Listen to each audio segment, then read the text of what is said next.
কিয়ামত পর্যন্ত আনেওয়ালা সমস্ত উম্মতি মুহাম্মদীদের উদ্দেশ্যে আমার আল্লাহ বয়ান করলেন।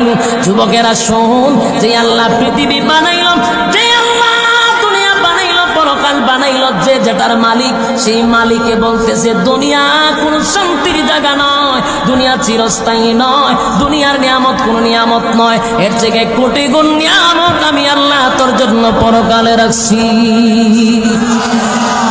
দুনিয়ার যত বড় বাদশাহী হন, কিন্তু যখন অস্থায়ী কথা হয় না। আর রব্বে কারীম বলে বান্দা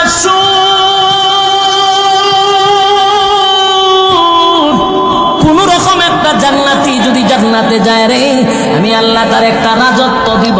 এই রাজত্বটা হবে এই পৃথিবীর 10টা পৃথিবীর সমান। সুরে কোন সমান? একটা জবান বন্ধ রাখবেন না, আল্লাহু আকবার।